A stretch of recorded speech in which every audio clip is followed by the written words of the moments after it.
สบายดีท่านผู้ชมที่เคารพตอนหัดท่านผู้ชมเข้าสู่การรายงานข่าวสดต้นชั่วโมงจากของข่าวโทรภาพแห่งชาติการรายงานข่าวต้นชั่วโมงประจำวันพฤหัสวันที่ 3 เมษายน 2025โฆษกพนักงานสุทธิพงษ์รับหน้าที่ในการนำเสนอข่าวต้นชั่วโมงในมื้อนี้เริ่มที่แจ้งข่าวพิเศษของคณะบริหารงานส่วนกลางภาคต่อการจากไปของสหายพลเอกคำไต่ศรีพันดรอดีตประธานคณะบริหารงานส่วนกลางภาคอดีตประธานประเทศแห่งสาธารณรัฐประชาธิปไตยปฏิวัติลาวนักปฏิวัติอาวุโสของพรรคปฏิวัติปฏิวัติลาว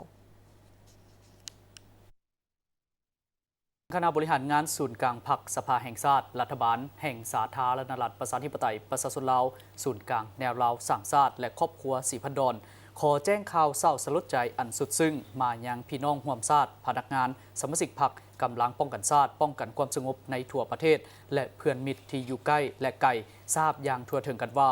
สหายพลเอกคำไต่ศรีพันดรอดีตประธานคณะบริหารงานศูนย์กลางพรรคอดีตประธานประเทศแห่งสาธารณรัฐประชาธิปไตยประชาชนลาวนักปฏิวัติอาวุโส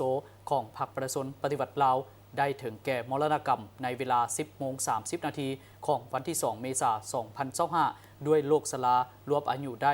102 ปีสหายพลเอกคำไต่ศรีพันดรแม่นหนึ่งในการนำหุ้นทำอิฐของพรรคเฮาที่ได้เป็นลักแหล่งและเป็นแกนนำของศูนย์กลางพรรคนำพาซี่นำการปฏิวัติชาติประชาธิปไตยในเมื่อก่อนและภารกิจปกปักรักษาและพัฒนาประเทศชาติก็คือเป็นผู้นำหน้าในการจะตั้งปฏิบัติแนวทางเปลี่ยนแปลงใหม่รอบด้านมีหลักการของพรรคเฮาสหายแม่นนักหักชาติแม่นนักปฏิวัติและเป็นผู้นำที่ดีเด่นของพรรคของชาติเฮาตลอดชีวิตของเพิ่นได้อุทิศสติปัญญากำลังวังชาเพื่อภารกิจปฏิวัติของพรรคเฮาเพื่อการพัฒนาประเทศชาติและความอยู่ดีกินดีให้แก่ประชาชนลาวบัดเผา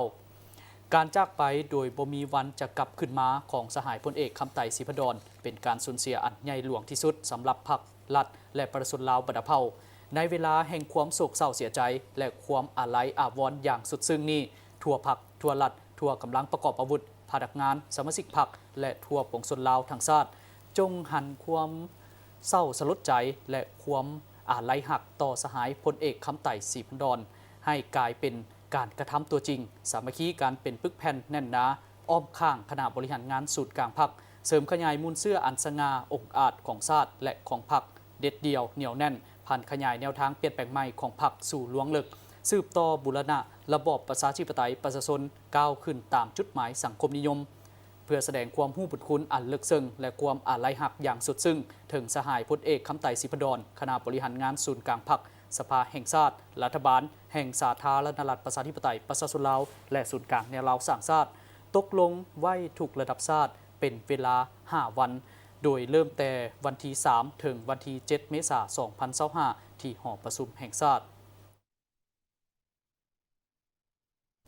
ระเบียบการไหว้ทุกระดับชาติเป็นเวลา5 วันนับแต่วันที่ 3 ถึงวันที่ 7 เมษายน 2025เพื่อแสดงความหู้บุญคุณอันลึกซึ้งและความอาลัยหักอันสุดซึ้ง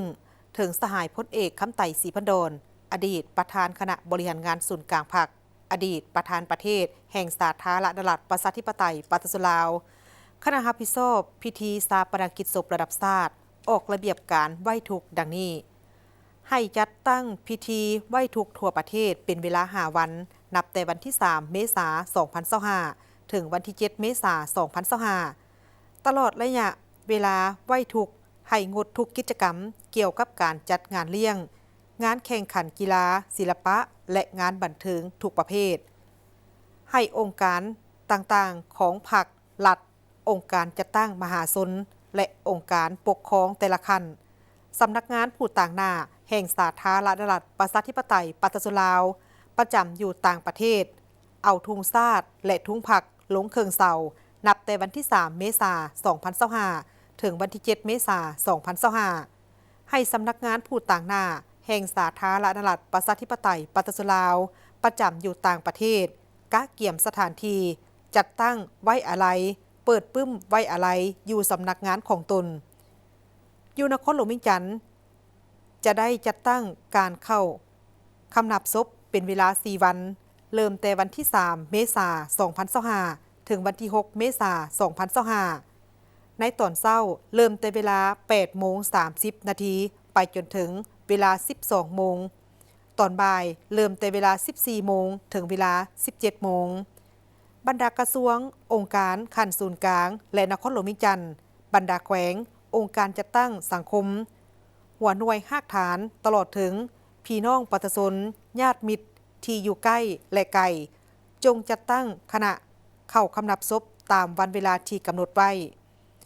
พิธีชาปนกิจศพระดับชาติจะได้จัดขึ้นในตอนบ่ายของวันที่ 7 เมษายน 2025 เริ่มแต่เวลา 13 โมงเป็นต้นไป ที่เดินพระธาตุหลวง นครหลวงเวียงจันทร์จบการรายงานข่าวต้นชั่วโมงภาคนี้แต่เพียงเท่านี้สบายดี